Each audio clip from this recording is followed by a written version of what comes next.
நீங்க Moto mobile வச்சிட்டு இருக்கீங்கன்னா உங்களுடைய மோட்டோவோட மொபைல் இருக்கிற டியூவல் சிம் வச்சிருந்தா ஒவ்வொரு சிம்க்கும் எப்படி ரிங்டோனை ஈஸியா செட் பண்ணலாம் அப்படிங்கறத பார்க்கலாம். நீங்க எந்த ஒரு மோட்டோ மொபைல்ல எந்த ஒரு சீரிஸ் மொபைல் வச்சிட்டு தான் சரி சேம் இதே செட்டிங்ஸ் தான். வீடியோ ஸ்கிப் பண்ணாத பாருங்க. பிடிச்சிருந்தா மட்டும் இந்த வீடியோக்கு லைக்கும் நம்மளோட சேனலை சப்ஸ்கிரைப் பண்ணி வச்சுக்கோங்க. உங்களுடைய மோட்டோ மொபைலை ஃபர்ஸ்ட் செட்டிங்ஸ் ஓபன் பண்ணிக்கோங்க.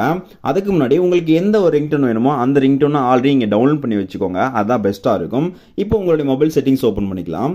ஓபன் பண்ணதுனே மேல நமக்கு சர்ச் செட்டிங்ஸ் இருக்கும். சோ அந்த இடத்துல நீங்க என்ன பண்றீங்கன்னா ரிங்டோன் அப்படின்னு நீங்க சர்ச் பண்ணிக்கோங்க.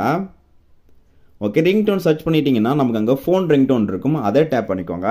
இப்போ உங்ககிட்ட எல்லா ரிங்டோனும் இருக்கும். இதுல நமக்கு பாத்தீங்கன்னா ஃபர்ஸ்ட் நமக்கு ஃபோன் ரிங்டோன் சிம் 1 இருக்கு, சிம் 2 இருக்கு. இப்போ நீங்க சிம் 1க்கான ரிங்டோனை செட் பண்றீங்கன்னா ஜஸ்ட் அதை டேப் பண்ணிக்கோங்க.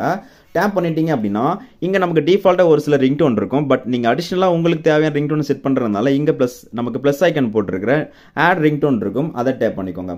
இப்போ நீங்க உங்க மொபைல்ல ஆல்ரெடி டவுன்லோட் பண்ணி வச்சிருப்பீங்களா அந்த ரிங்டோன் எங்க இருக்குன்னு பார்த்து அதை ஜஸ்ட் கிளிக் பண்ணீங்கன்னா போதும். கிளிக் பண்ணி ஒரு டிக் மார்க் இருக்கும். அதை கொடுத்தீங்கன்னா ஆட்டோமேட்டிக்கா அந்த ரிங்டோன் உங்களுடைய ஃபர்ஸ்ட் சிம்க்கு செட் ஆயிடும்.